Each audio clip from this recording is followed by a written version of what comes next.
On va s'intéresser à un autre axe qui est proche et très lié à la physiologie de l'effort, à savoir la biomécanique du sport, et spécialement la biomécanique à la performance sportive.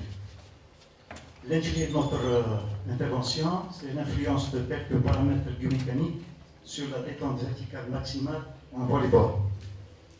Et on a choisi surtout le geste technique le plus complexe en volleyball, qui est le smash, pour justement montrer la complicité de l'étude de ces paramètres pour déterminer l'influence de ces paramètres.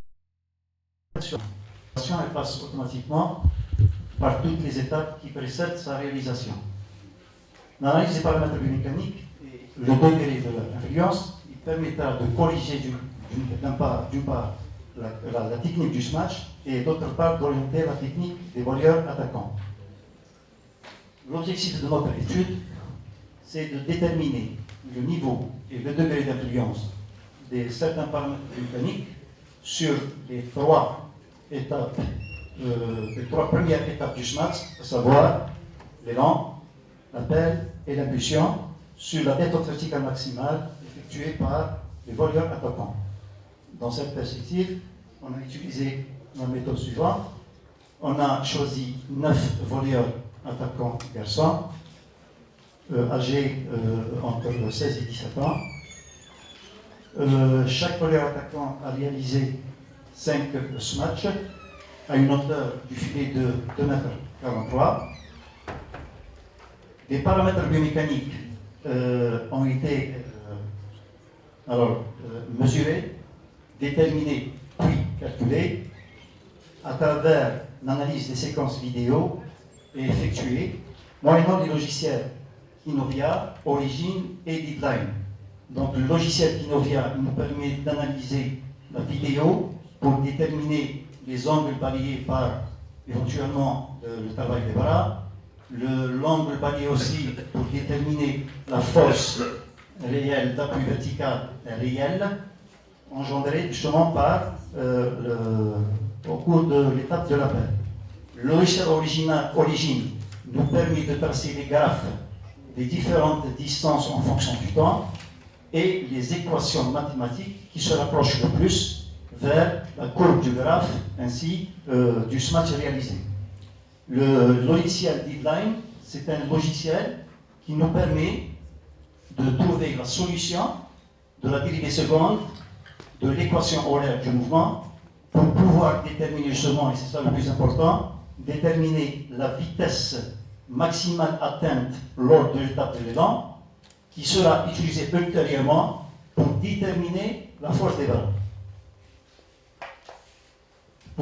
Bien sûr, pour ce test expérimental, on a utilisé 2 caméras ordinaires donnant 30 images par seconde, parce que généralement, ce qu'on utilise, c'est des caméras qui peuvent aller jusqu'à 200 images par seconde pour qu'on puisse déterminer réellement la véritable force d'appui utilisée par le volleyeur quand il exécute sa détente.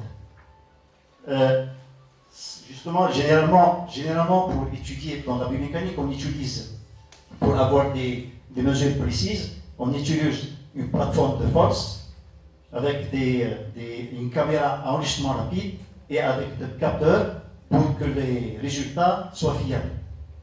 Dans notre méthode, justement, on a utilisé une caméra ordinaire, juste en utilisant les trois logiciels cités, et pour pouvoir déterminer certains paramètres qu'on va étudier et qu'on a étudiés et qu'on a vu qui sont très importants pour déterminer leur influence, le niveau et leur degré d'influence sur la détente verticale maximale. L'analyse statistique des résultats obtenus nous a permis de connaître le niveau d'influence à travers le coefficient de corrélation R et le degré d'influence en utilisant le coefficient de détermination d'influence des différents paramètres dynamiques considérés.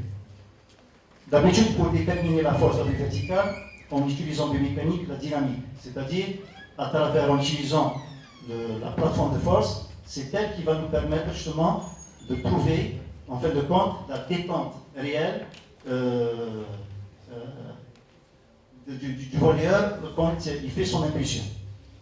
Dans notre étude, on a utilisé ce qu'on appelle la dynamique inverse.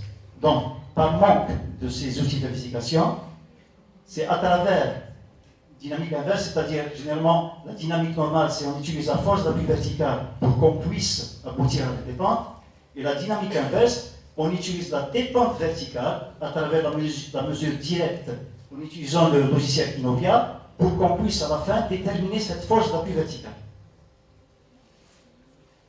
Les résultats, donc les résultats des différents paramètres dynamiques étudiés ont montré qu'il y a une grande corrélation avec la dV max par rapport à la domaine du groupe.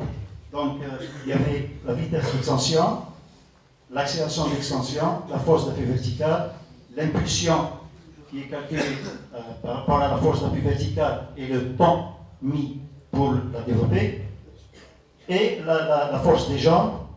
Tous ces paramètres sont présentés un p-value qui est inférieur à 0,001. Ça veut dire que le degré de corrélation est très important. Concernant la puissance d'extension, le temps d'extension et la force de barre verticale, ces trois paramètres ils sont corrélés, mais leur corrélation est moindre par rapport au premier paramètre, à savoir par rapport au p-value qui est inférieur à 0,01.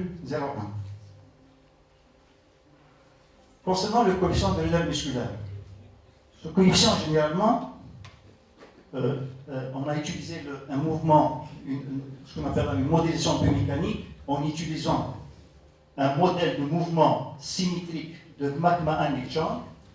Ce modèle, il préconise d'assimiler le volleyeur à un ressort concernant ses membres, ses jambes, d'où on a déterminé le coefficient de raideur musculaire sur lequel repose une masse, c'est la masse corporelle du volleyeur. Et à travers justement, à travers cette force d'appui verticale et delta Y qui représente l'abaissement du centre de gravité, ce modèle propose l'équation suivante, le carré, c'est le coefficient de raideur, qui est égal à la force d'appui verticale sur 1 moins cos mu. Le mu,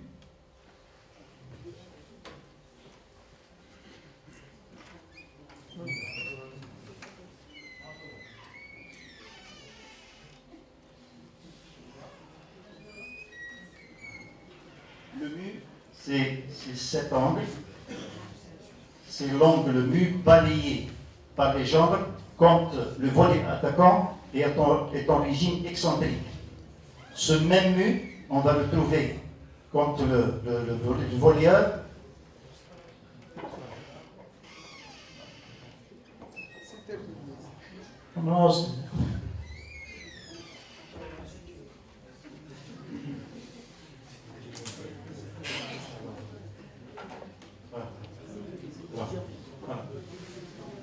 donc ce modèle, justement, c'est le sort qui nous permet de connaître justement la raideur musculaire, parce que généralement, quand on parle de raideur musculaire, on dit que cette raideur, elle pose soit c'est une contrainte, soit c'est une pathologie due justement à l'entraînement du sportif.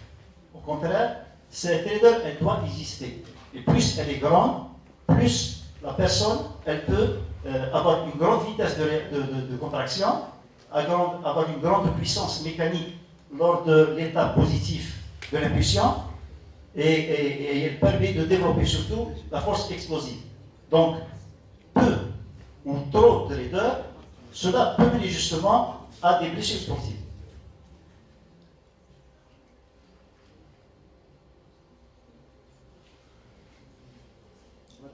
Concernant la force des bras, alors généralement dans l'ensemble des articles qu'on a vus, en utilisant cette méthode, peu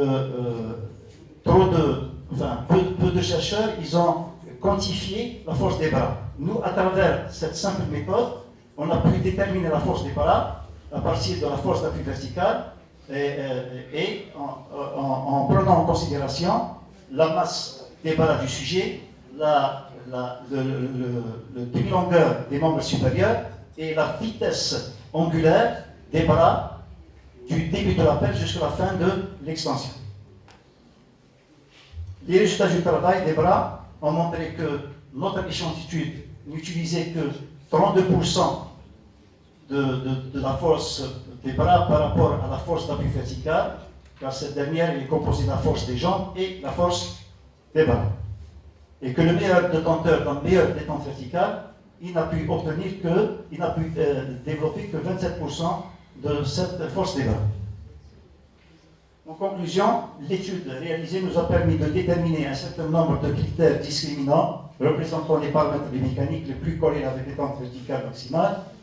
L'étude nous a permis aussi de déterminer l'importance de la force d'appui verticale, qui reste le paramètre le plus décisif puisqu'il détermine directement ou indirectement tous les autres paramètres, et montrer que, bien que la force des jambes en représente la plus grande partie de la force d'appui verticale, la force des bras peut facilement faire la différence entre deux joueurs concernant le saut vertical lors de ce match.